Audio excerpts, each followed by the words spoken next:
Fala, meus amigos, estamos começando aqui mais um vídeo do canal. Enquanto eu sigo nesse inferno aqui, eu estou na sabotagem, o baixo nível dessa gentalha, eu vou fazendo o que não destruíram ainda, tá?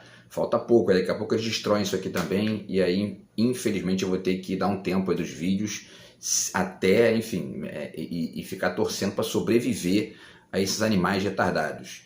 Enfim, no vídeo de hoje eu vou trazer para vocês um tema que seria o segundo vídeo de ontem, tá? Então, falar sobre essa questão aí da pobreza, né, que a pobreza caiu ao menor nível da história e o mercado financeiro está reclamando disso, né? E aí muita gente está aí situando isso como a tal luta de classes do Marx. Acho que é até uma coisa além disso, tá? Mas enfim, vamos pensar um pouquinho sobre isso aí no vídeo de hoje, tá? Com as informações aqui devidas, beleza? Então, antes, deixo com vocês aqui mais uma vez a dica do meu romance, que acabou de sair aí, tem um mês mais ou menos, tá? Você leva os dois marcadores, tá aqui, beleza? E tem também o livro de poemas, tá? Você querendo também levar o livro de poemas, você leva o livro de poemas ou o romance, ou os dois juntos, e você leva os marcadores do mesmo jeito, tá? Minha voz continua ruim aí e tal, então vocês me desculpem aí, mas dá para fazer o vídeo, a gente vai tentando aqui falar sobre o tema, tá? Então, pessoal, só a notícia aí, né, que a gente chegou, tá aqui a começar falando aqui já sobre isso. Revista Fórum, tá? O efeito Lula, Brasil registra menor índice de pobreza e miséria da série histórica do IBGE, tá? No primeiro ano do governo Lula, desse terceiro governo Lula, né, 8,7 milhões de pessoas saíram da pobreza e 3,1 milhões da extrema pobreza, resultando no menor contingente desde 2012, quando o IBGE iniciou os estudos sobre isso, tá? Dados divulgados nessa quarta-feira, dia 4, pelo Instituto Brasileiro de Geografia e Estatística, o IBGE, revelam que em 2023, o primeiro ano do governo Lula, o Brasil atingiu o menor índice de pobreza e miséria da série histórica do levantamento iniciado em 2012. Segundo o estudo de 2022 a 2023, o percentual da população do país abaixo da linha de pobreza adotada pelo Banco Mundial, esse percentual é de 6 dólares e 85 por pessoa por dia, ou 665 reais por mês, caiu de 31,6% para 27,4%, a menor proporção desde 2012. Ainda é um número alto, né, se comparado aí com, né, os países mais desenvolvidos, especialmente da Europa, mas a gente está melhorando. Agora, se cair na mão da direita, piora de novo. Isso é um fato concreto e vocês vão ver o porquê nessa articulação hoje com o mercado financeiro, tá? Então vamos lá. Então, agora, só para destacar, ainda assim é surpreendente, né, que mais de um quarto do país inteiro viva com, enfim, né, com 665 reais por mês, né? Um negócio impressionante.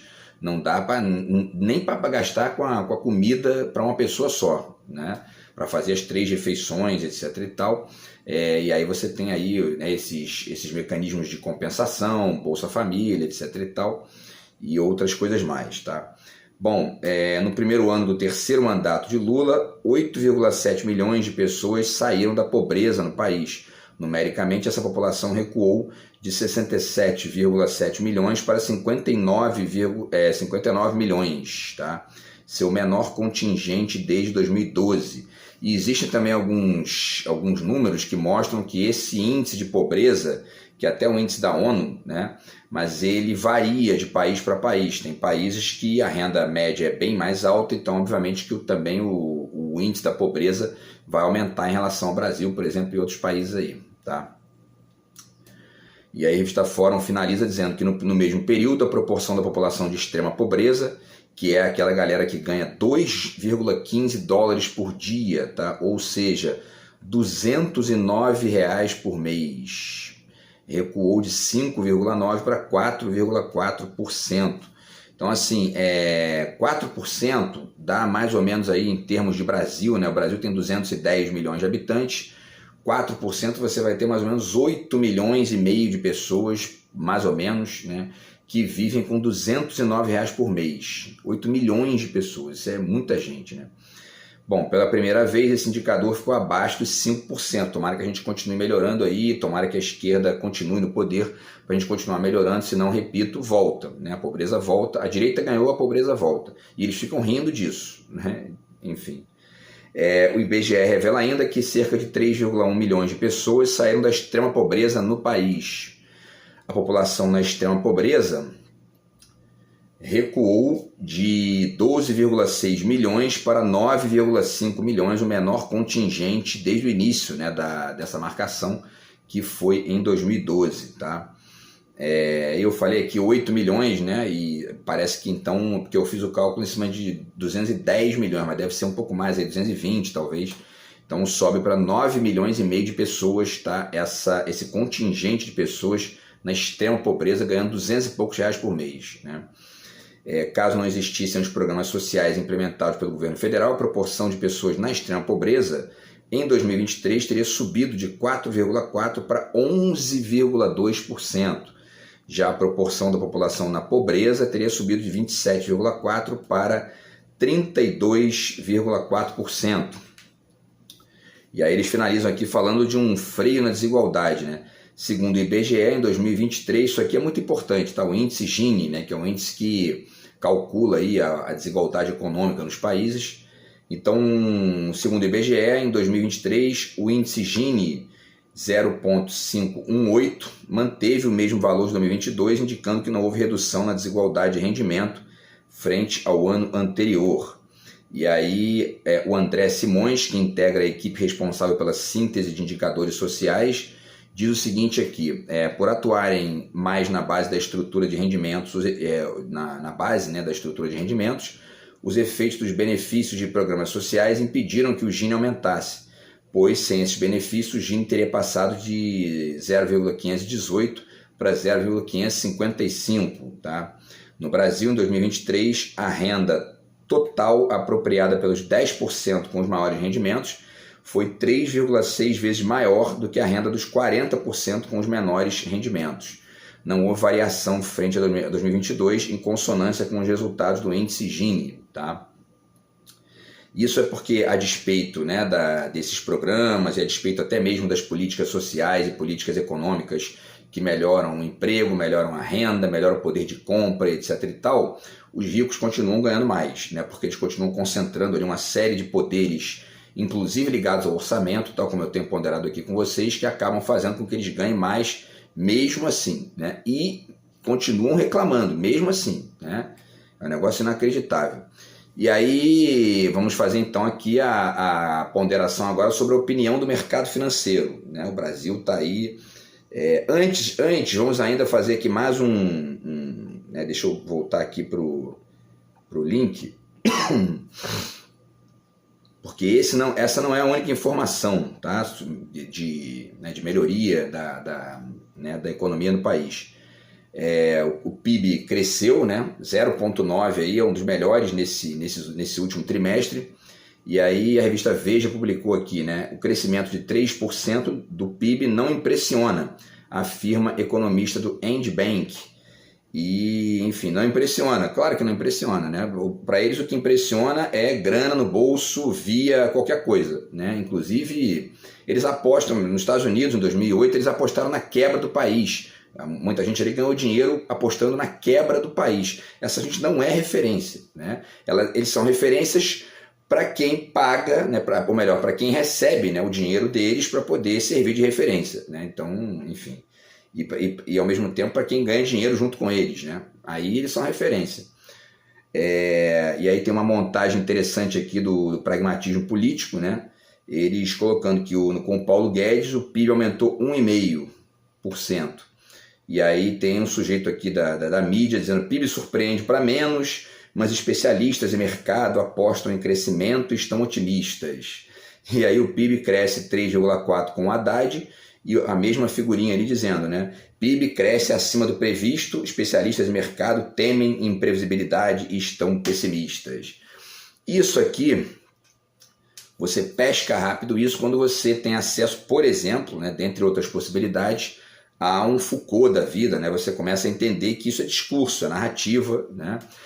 E isso aqui também denota a ingenuidade dos bolsomínios, né, com essa ideia de guerra de narrativas e tal. Seria interessante apresentar esse tipo de exemplo, assim, até para um bolsominion, por exemplo, num debate, esses que ainda participam de debate, né? Enfim, E mostrar, ó, isso aqui que é a guerra de narrativas que vocês dizem que a esquerda ganha sempre, né? É uma coisa hilária, uma gente assim muito engraçada, né? Para dizer o mínimo. Enfim, e aí eles citam aqui, inclusive, um texto da Eliane Cantanhede, né? Que é uma figura que passou aí anos e anos batendo no Lula, na esquerda e tal, dizendo: para o mercado tudo é um desastre, na vida real milhões saem da miséria. Parece que ela agora de repente está enxergando aí, né, a tal vida real, né? Enfim.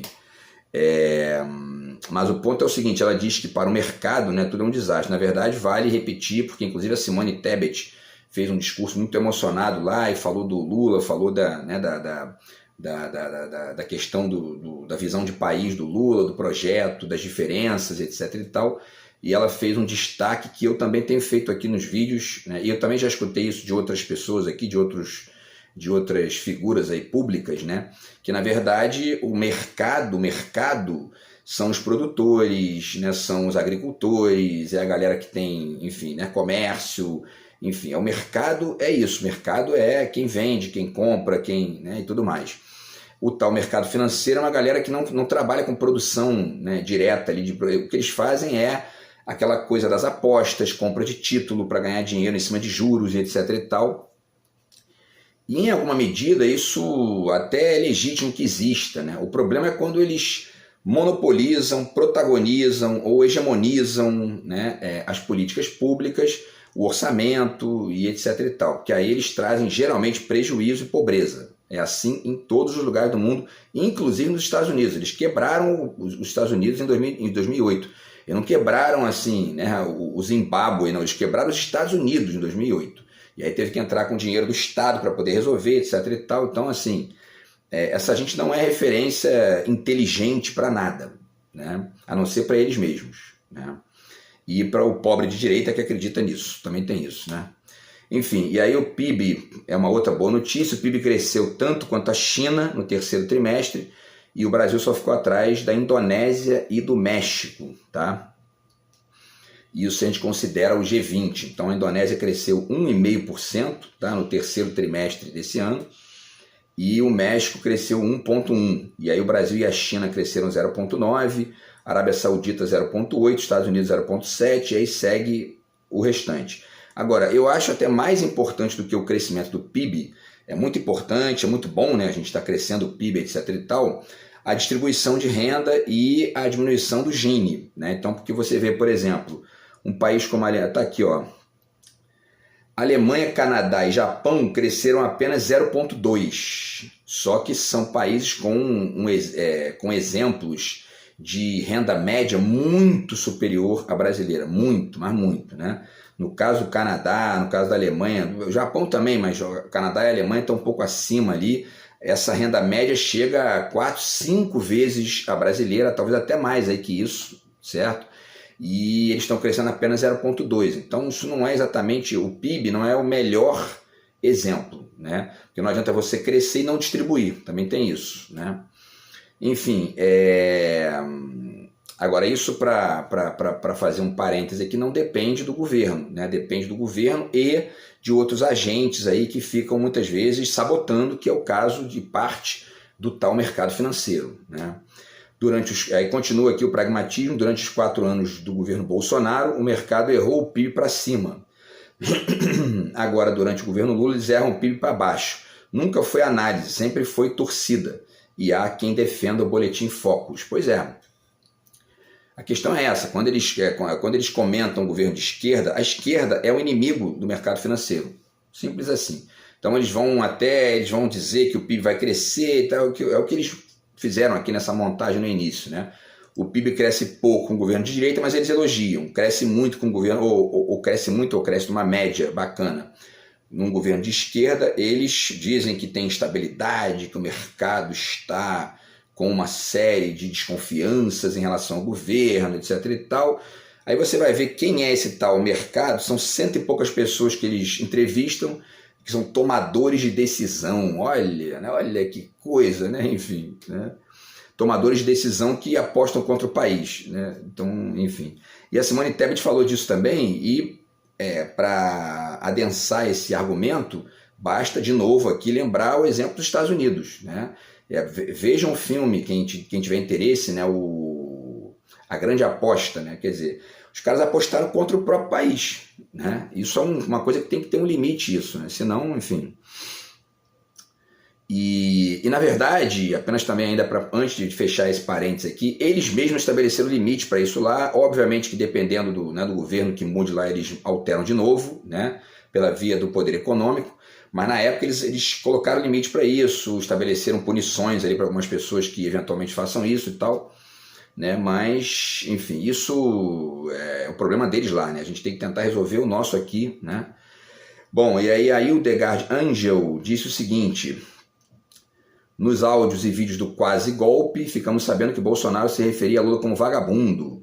Vejam a ironia, PIB sobe, fome, miséria e desemprego baixam, Lula trabalha e se empenha sem parar para operar esse milagre brasileiro, enquanto o verdadeiro vagabundo só passeava de jet ski, de moto, ia a botequim, comia churrasco e dizia bobagem no cercadinho. Quem é mesmo o vagabundo? Pois é, né? Bolsonaro passou os 4 anos aí vociferando contra a esquerda, contra o comunismo, contra um monte de bobagem, e falando de, enfim, discutindo, idiosincrasias e babaquices pessoais e tal, enquanto a economia ia afundando e ele dando entrevista dizendo que, né, o cara perguntou para ele, diga aí uma coisa bacana que você fez. Pô, a gente reduziu o imposto do jet ski. Já andou de jet ski? É um negócio inacreditável, realmente inacreditável. Enfim, e aí o pragmatismo político divulga aqui também, né, que na época do Bolsonaro os pobres estavam comendo lixo, né, e tinha fila do osso também, vocês devem lembrar disso, né. E aí, por último, aqui eles dizem que comparam com o Milei da Argentina, né, que é essa figurinha, né, que é um analfabeto político, não entende nada de política. E, enfim, eu fiz vídeo aqui falando sobre isso, explicando, dando os exemplos aqui, comparando com a fala dele, não tem a menor noção do que está acontecendo no mundo e das posições mais amplas, etc. e tal. E aí a inflação na Argentina está a 200% ao ano, cerca de 70% da população está na pobreza e o mercado com ele é otimista. Claro, ele está fazendo o jogo do mercado financeiro para a América Latina, que é superávit primário, controle ali de gasto público, etc. e tal, enquanto os Estados Unidos não fazem isso, a Europa não faz isso, né? E aí no Brasil a inflação está controlada, pleno emprego, PIB em alta, pobreza em baixa, histórica, né? E o tal mercado é pessimista, né? É para se refletir. E aí tem 2 manchetes aqui de economia, eles não dizem aqui quais são os veículos, mas em relação ao Brasil eles dizem, a manchete diz, né? Pessimismo com o Brasil aumenta entre investidores. Para 97% dos gestores, o fiscal é o maior problema, né? E aí embaixo a notícia relacionada ao Milei, né? Milei ganha confiança dos mercados ao tirar a Argentina da recessão, né? Entendeu? E aí embaixo economistas locais destacam equilíbrio fiscal, queda da inflação, câmbio mais estável e início de reativação econômica. Na verdade nem houve queda da inflação, né? A inflação está subindo, né, também 200% ao ano. Mas enfim, isso aqui, pessoal, denota também uma outra coisa que eu estava pensando, que vale a pena ponderar em relação a essa ideia de que há algumas pessoas aqui, especialmente os esquerdistas mais antigos, colocam isso numa posição de luta de classes, né? Quando o Marx formulou isso, e eu já até fiz vídeo explicando isso aqui e tal, ele estava pensando na ideia dos donos dos meios de produção e do proletariado, né? Então tem ali, de um lado, tem os donos de empresas, os comerciantes, os empresários, etc. e tal, e na outra ponta os trabalhadores, os operários, o proletariado, etc. Quando a gente pensa nessa galerinha do mercado financeiro, essa gente não produz nada, eles não tem produção com essa gente, né? Então eu não sei nem se dá para... Eu não pensei nisso de maneira mais profunda também, mais extensa aqui, mas não sei nem se dá para classificar essa gente como um grupo da luta de classes, né? O que dá para pensar, a princípio, é neles como figuras que estão ali num individualismo radical e parasitando o dinheiro público, parasitando o orçamento, parasitando as políticas, né, econômicas que sustentam isso, lei das estatais, Banco Central independente, no caso do Brasil especialmente, né? E uma série de outras lógicas aí que sustentam essa gente ganhando dinheiro às custas da pobreza, do desemprego e etc e tal, tá? Então não sei nem se dá para considerar essa gente parte de uma luta de classes, porque essa gente, inclusive, eles funcionam numa lógica que eles mesmos trabalham com uma certa justificativa, até em alguns casos, quando eles leem alguma coisa, né? Em alguns casos uma justificativa bibliográfica, inclusive, de desconexão com o nacional. Inclusive também vale ponderar que uma parcela significativa dessa gente nem mora aqui no Brasil, né? 40% parece aí dos acionistas da Petrobras moram fora do país. Então, quer dizer, a gente não está nem aí para isso, não está, sabe, nem sabem quem está aqui no Brasil fazendo alguma coisa ou não. Eles querem ganhar dinheiro, ponto, né?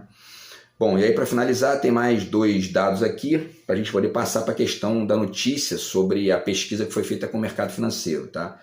O pragmatismo político coloca ainda, né, que o Brasil 2024, menor desemprego em 13 anos, redução da miséria e da pobreza, superávit de 36,9 bilhões de reais e PIB crescendo.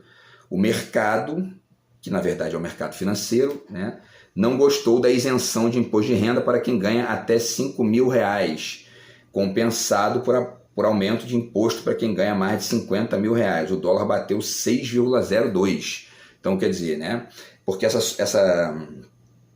esse crescimento do dólar, ele também é muitas vezes fruto de movimentações do mercado financeiro para pressionar o governo, né? Eles vendem lá títulos e fazem movimentações espúrias e, né, escondidinhos lá na covardia muitas vezes, e aí, quer dizer, isso acaba gerando, porque quando aumenta o dólar né, desses patamares aqui, o povo perde e o governo é pressionado pelo povo, que não consegue entender muito bem de onde veio isso, porque isso não é discutido na grande imprensa, na mídia. No máximo ali tem algumas notas, comentários sem maiores alardes e tal, e aí as pessoas não entram em contato com a verdadeira causa do problema, né, que são essas movimentações aí do mercado. Para isso aí, outro dia eu vi uma notícia aqui de que o mercado, né, o Banco Central fez uma movimentação para poder vender dólar, comprar dólar, mais de 100 vezes no governo Bolsonaro, só fez uma no governo Lula, e aquilo ali servia para poder controlar a subida do dólar, etc. e tal, né? Então o tal mercado, o tal Banco Central independente, de independente não tem nada, só acredita nisso quem é pilantra ou ingênuo, né? Simples assim. Bom, e aí pessoal, para finalizar, a última notícia aqui, tá? É a mesma coisa, né, que eles colocam aqui, tal do mercado financeiro. Então vamos direto aqui para o comentário, tá? Do comentário para a notícia, tá? Notícia da revista Exame. No mercado financeiro, a avaliação negativa de Lula dispara e chega a 90%. Levantamento também aponta pessimismo com a economia e dúvidas sobre medidas fiscais. A avaliação negativa do governo Lula entre agentes do mercado financeiro disparou e chegou a 90%, segundo pesquisa Genial Quest, divulgada nesta quarta-feira, dia 4. O salto foi de 26 pontos percentuais em relação ao levantamento de março de 2024, quando 64% viam a gestão de forma negativa. Já a avaliação positiva caiu de 6% para 3%, enquanto a percepção regular recuou de 30% para 7%. Tá? E aí vale dizer, né, quanto mais o país melhora, nos níveis gerais, mais eles pioram a avaliação em relação ao governo, porque a melhora do país é sinônimo de perda de dinheiro para essa gente. Simples assim. Simples assim.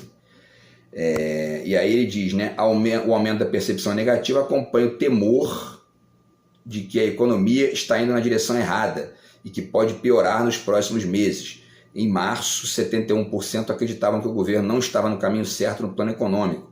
Agora esse índice chegou a 96%. A expectativa de piora econômica nos próximos 12 meses também saltou de 32% para 88%.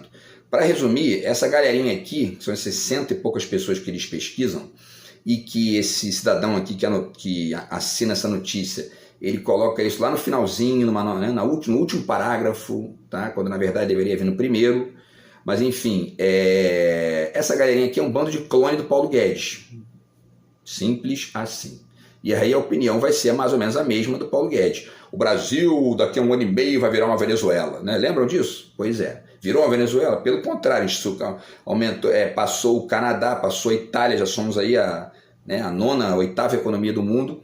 e eles, né, continuam dizendo que vai dar errado. Por quê? Vai dar errado para eles. Esse é o ponto, né? E aí, sob a condução da política econômica, a avaliação do ministro da Fazenda, Fernando Haddad, também sofreu desgaste. A aprovação de seu trabalho caiu de 50% para 41%, enquanto 61% dos entrevistados acreditam que ele perdeu força desde o início do governo. E além disso, são perguntas generalistas, sem detalhamento, sem nenhum tipo de, né, não tem detalhe, né, não tem explicação das causas e consequências, não tem motivo, não tem nada, é só um negócio muito genérico, né? Ele perdeu força, né? Por quê? Não dizem, a pesquisa também não pergunta, enfim, né? A credibilidade do arcabouço fiscal também é contestada, 42% avaliam que ele tem pouca confiabilidade e 58% dizem que ele não tem credibilidade nenhuma.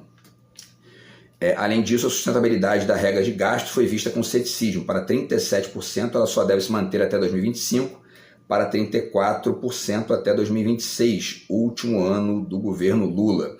Isso que eu falei aqui em relação a você justificar, né, a tua resposta, não é apenas para entender o detalhe da resposta do mercado financeiro, mas é também porque isso poderia ajudar a, digamos, né, a ilustrar, destacar a diferença entre, por exemplo, quem faz críticas ao Haddad pela esquerda e quem faz críticas ao Haddad pela via do mercado financeiro. Porque existem críticas ao arcabouço fiscal na esquerda, mas são radicalmente diferentes das críticas do mercado financeiro.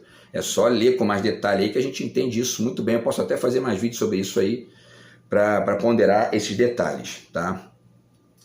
E aí o mercado reagiu mal, reagiu mal ao anúncio conjunto do pacote de corte de gastos e a proposta de isentar o imposto de renda para quem recebe até 5 mil. Claro, né? Porque o governo isentando a galera que ganha até 5 mil, quem vai pagar mais imposto é quem ganha mais de 50, ou seja, a galerinha do mercado financeiro, dentre outros grupos ali, né? E aí a Selic deve subir 0,75 em dezembro, e isso é um problema, porque isso vai gerar aumento da dívida, vai gerar aumento do custo, né, Quem vai pagar essa conta aqui é o povo, né, e não o mercado financeiro. Eles continuam ganhando mesmo assim, tá? Inclusive porque esse aumento aqui gera ganho para eles nos juros da dívida e etc e tal, tá? Enfim, e aí finaliza aqui falando sobre as expectativas que são ruins, né? 53% acham que que vai piorar e tal. E aí o último, eles dizem aqui ainda que o levantamento simulou 8 cenários de segundo turno e apontou que o presidente seria derrotado em todos. A mesma projeção se aplica ao Haddad. Na direita, 78% dos entrevistados consideram o governador de São Paulo, Tarcísio de Freitas, como o candidato mais provável caso Bolsonaro permaneça inelegível. Ou seja, né, se o Bolsonaro não tiver inelegível, eles votam no Bolsonaro. Dane-se, é ditador, pode dar golpe, eles querem dinheiro, só isso. Tá? E aí o Lula ironizou essa pesquisa, né? Notícia do UOL aqui, né? O Lula ironizou a pesquisa que mostra a rejeição de 90% no mercado e diz que ganhou 10% do eleitorado. É mais ou menos isso mesmo, né? Ele disse que, tá aqui, né? Ele ironizou e disse que ganhou 10% do eleitorado, alegando que o mercado reprovava o seu nome em 100% nas eleições de 2022. Aí ele disse, né? Ontem saiu uma pesquisa que deu que 90% do mercado daqueles que compõem a Faria Lima são contra o meu governo. Já ganhei 10%, porque nas eleições ele deu 100% contra. Então eu já cresci, ganhei 10% deles, né? O Lula ironizando essa galerinha aí. E aí a Simone Tebet, por último aqui, tá? Vamos finalizar com ela. Isso não é imparcialidade, né? A Simone Tebet é jogar contra o país, diz ela, sobre a avaliação negativa do Lula no mercado. Segundo a ministra, o verdadeiro mercado é a agricultura, o pequeno e médio produtor, o comércio e o setor de serviços. É isso, né? O verdadeiro mercado mesmo é a galera que produz alimento, etc e tal, né? E não essa galerinha aí que fica só apostando e apostando muitas vezes sempre essas apostas deles são sempre contra o país, porque eles estão preocupados ali em ganhar com juros esses que mantêm o Brasil aqui no atraso. O mundo inteiro pratica juros, né, do Banco Central em 2%, 3%, salvo uma exceção ou outra, e o Brasil está em 11% e eles querem aumentar mais ainda, né? Então, enfim, é uma gente que só pensa em dinheiro e são uma péssima referência quando a gente quer entender o futuro do país de maneira mais ampla, tá? Então, Então é isso, né? Tem outros detalhes aqui, mas o ponto principal é fazer essa distinção aí entre a visão completamente reduzida do mercado financeiro, autocentrada, enfim, medíocre mesmo, né? em grande nível, e a visão do governo que está melhorando todos os índices da economia brasileira. Beleza, pessoal? Então é isso, a gente se fala no próximo vídeo aí. Grande abraço, tamo junto. Fui.